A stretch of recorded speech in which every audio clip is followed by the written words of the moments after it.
আমি তোকে ছাড়বো না যুবরাজ, আমি কখনো তোকে ছাড়বো না। রাজ্য আমার হবে। তোর থেকে রাজ্যকে ছিনিয়ে নিয়ে আমি তোকে আবারও নারকীয় কষ্ট দেব। আমাকে চিনতে তুই বড্ড ভুল করেছিস যুবরাজ। তুই আবারও সারা জীবন পস্তাবি। তোর ক্যারিয়ারের মতো তোর লাইফও আমি একদম ফিনিশ করে দেব, দেখিস। সেরামকে সম্পূর্ণ কথাগুলো শেষ করতে না দিয়ে পুনরায় নিজের থাবাযুক্ত হাত দিয়ে সজোরে সেরামের গলা চেপে ধরল যুবরাজ। এরই মাঝে সিঁড়ি বেয়ে দ্রুত নেমে এলো রাজ্য। সেরা মা যুবরাজে এমন ধস্তাধস্তি দেখে তার চোখ কপালে উঠে গেল। পুরো ড্রয়িং রুমে এলোমেলো অবস্থা। রাজ্যকে দেখতে পেয়ে সেরাম নিজেকে যুবরাজের হাত থেকে ছাড়ানোর বেশ চেষ্টা চালালো, কিন্তু অসুষম যুবরাজের সাথে না পেরে বহু কষ্টে ভাঙা ভাঙা কণ্ঠে বলে উঠল, please please save me, he is a killer, I have proof. যুবরাজের এমন কথিত চেহারা রাজ্যের আগে কখনো দেখেনি। যুবরাজকে আজকে পুরোটাই অন্য ধাঁচের মানুষ বলে মনে হচ্ছে রাজ্যের কাছে। রাজ্য যুবরাজের দিকে তাকিয়ে মনে মনে ভাবতে লাগলো, এই কোন যুবরাজকে দেখছি আমি? আমি কি এই যুবরাজকে ভালোবেসেছিলাম? এতটা হিংস্র কবে হয়েছেন উনি? সেরামের দম পায়নি নেব অবস্থা। তখন রাধাব এগিয়ে এসে যুবরাজের হাত খামচে ধরে বলে উঠল, ও মরে যাবে, প্লিজ ওকে ছেড়ে দে। যুবরাজ রাধাবের হাতটা ঝটকা মেরে ছেড়ে দিয়ে বলে উঠল গর্জে, তোকে ছেড়েছিল ও, যে ওকে আমি ছেড়ে দেব? সেরামের জিভ তখন অনেকখানি বেরিয়ে এলো।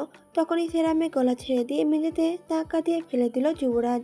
ধাক্কার টাল সামলাতে না পেরে হাঁটু মুড়ে ফ্লোরে বসে গেল সেরাম, আর সেই সাথে অনবরত জোরে জোরে কাঁদতে লাগলো সেরাম।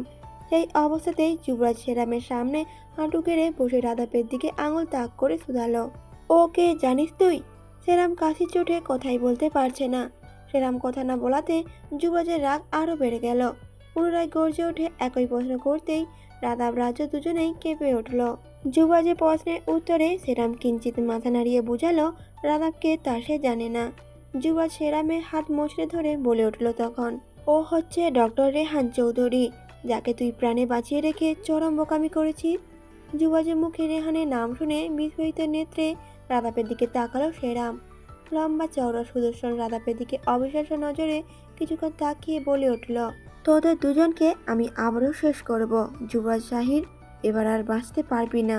কথাটা বলার সাথে সাথেই যুবরাজ সেরামের কলার চেপে ধরে দাঁড় করিয়ে টেনে হিঁচড়ে বাড়ির বাইরে বের করে এনে শক্ত গলায় বলে উঠল, আর কিচ্ছুটি করতে পারবি না তুই। আর আমি যে তোকে এভাবে মেরেছি এটা তোর বুড়ো শয়তান বাপকে বলে দিস কেমন? আর তার সাথে এটাও বলবি, ওই বুড়ো শীতল রক্ত খাওয়ার জন্য আমি অনেক পিপাসিত। দুজন সমবয়সী যুবকের পাল্টাপাল্টি আক্রমণে কখন যে মেঘ ফুঁড়ে বৃষ্টি পতিত হয়েছে ধরণীতে এটার খবর কেউ রাখেনি। বাহিরে ভারী বর্ষণ ঝরে যাচ্ছে বিরামহীনভাবে, সেই সাথে বিকট বজ্রপাত। আর এমন অবস্থায় সেরামকে ঘাড় ধাক্কা দিয়ে বৃষ্টিতে নামিয়ে দিল যুবরাজ। সেরাম তখন বৃষ্টিতে ভিজে যুবরাজের দিকে আঙুল উঁচিয়ে কিছু বলতে যাচ্ছিল, আর ঠিক সেই সময় রাধাব এসে যুবরাজকে ভিতরে টেনে নিয়ে এসে ধ্রাম করে দরজাটা লাগিয়ে দিল সেরামের মুখের সামনে। রেজান চৌধুরী ড্রয়িং রুমে শান্ত হয়ে বসে আছেন, তার সাথে বাড়ির সদস্যরাও শান্ত হয়ে বসে আছেন। আর যুবরাজ পায়ের পর পা তুলে বসে আছে সোফার ওপর। রাধাব তার মেডিকেল থেকে শুরু করে বর্তমান ঘটনা পর্যন্ত সমস্ত ঘটনা একে একে সবিস্তারভাবে সকলকে খুলে বলে দম ফেলল। চিন্তিত বিরস মুখে রেজওয়ান চৌধুরী নানান ভাবনা ভেবে চলেছেন, আর মিসেস তনুজা আঁচলে মুখ গুজে কেঁদে চলেছেন। আর তাদের মাঝে রাজ্য যে কাকে কিভাবে সান্ত্বনা দেবে সেটাই যেন সে ভেবে পেল না। সকলেই যখন নীরবতা পালনে ব্যস্ত, ঠিক সেই সময় সমস্ত নীরবতা ভঙ্গ করল যুবরাজ। সে বলে উঠল, আপনাদের কারো কোনো অমত না থাকলে আমি আজই রাজ্যকে বিয়ে করতে চাই। সেরামকে একদম ভরসা নেই। নিজের স্বার্থ হাসিলের জন্য পৃথিবীর যে কোনো নিকৃষ্ট জঘন্য কাজ করতেও সে এক সেকেন্ডের জন্য দ্বিধান্বিত হবে না। রেজান চৌধুরী সমানে কপালে সাইড করে আসন্ন পরিস্থিতি ভাবতে লাগলেন।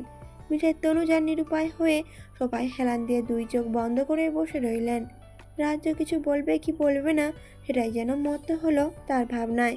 তারপর রাজ্যই বলে উঠল, বাবা, যুবরাজ খুবই ভালো ছেলে, আর মানুষ হিসেবেও অমায়িক। আজ এই যুবরাজের জন্যই তোমরা তোমাদের ছেলেকে নতুন করে ফিরে পেয়েছো। রাজ্যের খেয়াল যুবরাজ খুব ভালোভাবেই রাখতে পারবে। আমরা একটা ট্র্যাপে পড়ে গেছি বাবা। সেই রামসিংহ থাবা মেলার আগেই আমাদের প্রস্তুতি নিতে হবে। কথাগুলো বলে রেহান রেজওয়ান চৌধুরীর দিকে দৃষ্টি নিবদ্ধ করল সে। কিয়ৎক্ষণ বাদে মিসেস তনুজা ধীর কণ্ঠে বলে উঠলেন, ও রেহানের বাবা, কিসে এত ভাবনায় মত্ত হয়েছে তুমি? ওই ছেলেকে প্রথম থেকে আমাদের ভালো লাগেনি। ওর চোখের দৃষ্টি কতটা অদ্ভুত। ওই ছেলের থেকে রাজ্যকে যত দূরে রাখা যায় ততই মঙ্গল। আর যুবরাজকে আমার বেশ পছন্দ হয়েছে। আমরা সবাই রাজি। স্ত্রীর কথা শুনে হুঁসে ফিরলেন রেজওয়ান চৌধুরী। যুবরাজের দিকে দৃষ্টি মেলে চিন্তিত কণ্ঠে বলে উঠলেন, আজ রাতেই বিয়ে হবে। যুবরাজ, তোমার বাবা মায়ের সাথে আমাদের যোগাযোগ করবার ব্যবস্থা করো। মেঘলা দিনের সাথে শিরশিরে অনুভূতি, সবকিছু মিলিয়ে এক রোমাঞ্চকর পরিবেশ। আকাশে বিরাজমান হালকা কালচে রঙা মেঘ সকালবেলাতেই সূর্যকে লুকিয়ে ফেলেছে, এখনো বের হতে দেয়নি। রেজওয়ান চৌধুরী বিশাল ড্রয়িং রুমে বিরস মুখে মাথা নিচু করে বসে আছেন। মির্জা সাদাব শাহির মুখে তার কোনো কথা নেই, শুধু তিনি ভেবে চলেছেন আসন্ন বিপদের কথা। আর এদিকে সামিনা উৎসুক হয়ে বারবার ফিস করে মিসেস তনুজার সাথে এটা সেটা নিয়ে কথা বলছেন। নিস্তব্ধ পরিবেশে তাদের ফিসফিসানি কথাবার্তা যেন বিশাল কোলাহল ঠেকছে দুই ভদ্রলোকের মাঝে। কিন্তু রেহান আর যুবরাজ দুজনেই নির্বিকার, তারা তাদের ধ্যানে ব্যস্ত। এখানে যে কি হচ্ছে না হচ্ছে সেটা নিয়ে যেন তাদের বিন্দুমাত্র আগ্রহ দেখা গেল না। কিন্তু এক কোণে বসে বসে রাজ্য সমানে ঘেমে অস্থির হয়ে যাচ্ছে। তার কাছে সাদা সাহিরকে সুবিধার বলে মনে হচ্ছে না। টিভিতে বিভিন্ন সাক্ষাৎকারে তাকে দেখা গিয়েছে খুবই রিজার্ভ ভাবে থাকতে। যুবরাজের থেকেও জেনেছে ভদ্রলোক খুবই রাগী। এখন যদি উনি বিয়েতে অমত করেন তখন কি হবে আমার? আমাকে কি সেরামের গলায় ঝুলে পড়তে হবে? ও নো, আই উইল ডাই। কথাগুলো ভাবতে ভাবতেই এক নাগারে বৃদ্ধাঙ্গুলগুলো কামড়ে নানান ভাবনা ভেবে চলেছে রাজ্য। আর এদিকে যুবরাজের কোনো হেলদোল না দেখে রাজ্যের মাথায় দপদপ করে আগুন জ্বলে উঠল। দেখো বরজাত কেমন ফাজিলের মতো বসে বসে দাঁত কেলাচ্ছে, মনে হচ্ছে সব চিন্তা আমার, তার কোনো ভাবান্তরই নেই। বেটা বরজাত, দেব নাকি বুক বরাবর একটা শ্যুট করে? আবার পরক্ষণেই মাথা নাড়িয়ে মনে মনে বলে উঠল রাজ্য, আস্তাগফিরুল্লাহ, ছি ছি, কী সব ভাবছি আমি এসব। এমন পরিস্থিতি কখনো না হোক আমাদের, আমার বন্ধুর কখনো যেন যুবরাজের দিকে না ওঠে আল্লাহ। রাজ্যের বিড়বিড়ানির মাঝেই অবশেষে মির্জা সাদা সাহির মুখ খুললেন। খুব মেপে মেপে সামান্য কিছু কথাই তিনি বললেন। আর সেই কথাগুলো শুনে সকলেই নড়ে চড়ে উঠলেন। আমার ছেলে বিয়ে নিয়ে আমার সেরকম কিছু বলার নেই চৌধুরী সাহেব। ওর মায়ের মৃত্যুর পর আমি সেভাবে ওকে কিছু দিতে পারিনি। আর যুবরাজও কখনো কিছুর জন্য জেদও করেনি। কিন্তু আপনার মেয়েকে বিয়ে করবে বলে গত সন্ধ্যায় ছোট বাচ্চাদের মতো খুব জেদ করেছে আমার ছেলেটা। আর ছেলে আমার কাছে কিছু একটা জিনিস চেয়েছে আর আমি দেব না, এটা কিছুতেই হতে পারে না।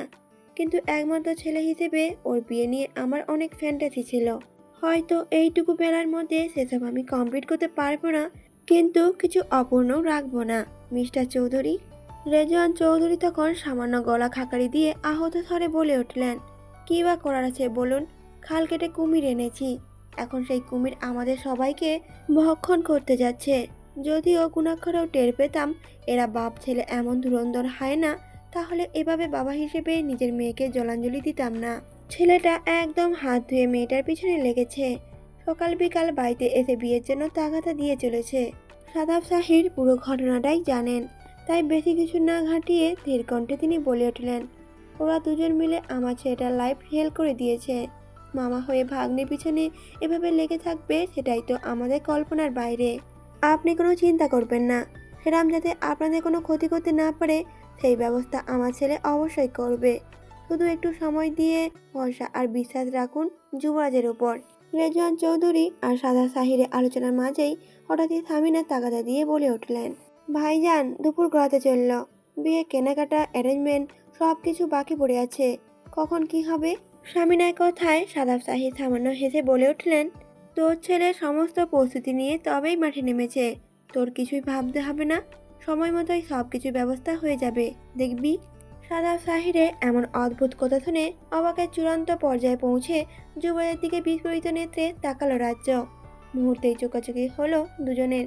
সুযোগ বুঝে যুবরাজ বাঁকা হেসে চোখ টিপে জানান দিল, আজ তোমার খবর আছে। যুবরাজের এমন আচরণে লজ্জায় শিহরণ বয়ে গেল রাজ্যের সর্বাঙ্গে। রক্তিম আভায় ছেয়ে গেল পুরো গাল, আর নাকের ডগা না চাইতো বারবার ঠোঁটের কোণে হাসি ঝিলিক চলে আসে তার। তাই নিজেকে এমন পরিস্থিতি থেকে বাঁচাতে চুপি চুপি নিজের কক্ষে এসে দরজাটা লাগিয়ে দুই হাতে আজলায় মুখ লুকিয়ে বিছানায় শটান হয়ে শুয়ে পড়ল রাজ্য। নিজের অন্ধকার ঘুটঘুটে কক্ষে পাগলের মতো সমান তালে পায়চারি করে চলেছে সেরাম। আর থেকে থেকে ওয়ালের সাথে নিজের মাথা নিজেই বাড়ি মারছে। কানের কাছে বারবার যুবরাজের কথাগুলো যেন চিৎকার করে বলে যাচ্ছে তাকে সমানে, তুই কাপুরুষ, তুই ব্যর্থ সেরাম ফাইয়াজ, তুই রাজ্যকে ছুঁয়েও দেখতে পারলি না। আর যুবরাজ মেয়েটাকে আজ রাতে পুরোদমে ভোগ করে দখল করে নেবে। ইউ আর এ লুজার সেরাম Fayaz, you are a loser. দুই হাতে কানটা চেপে ধরে সজোরে গর্জে উঠছে সেরাম। তবুও কানের কাছে থেকে যেন কথাগুলো সরছে না। উপান্তর না পেয়ে দেয়ালে মাথা দিয়ে জোরে জোরে আঘাত করতে করতে এক পর্যায়ে নিজের মাথায় ফাটিয়ে ফেলল সে। কপাল গড়িয়ে নাকের ডগা বেয়ে ঠোঁটের কাছে এসে বিলীন হলো সেই রক্ত তরল। সেসবে সেরামের ভ্রুক্ষেপ নেই। সে শুধু যুবরাজকে কিভাবে শেষ করবে সেই ভাবনাই ভাবতে লাগলো।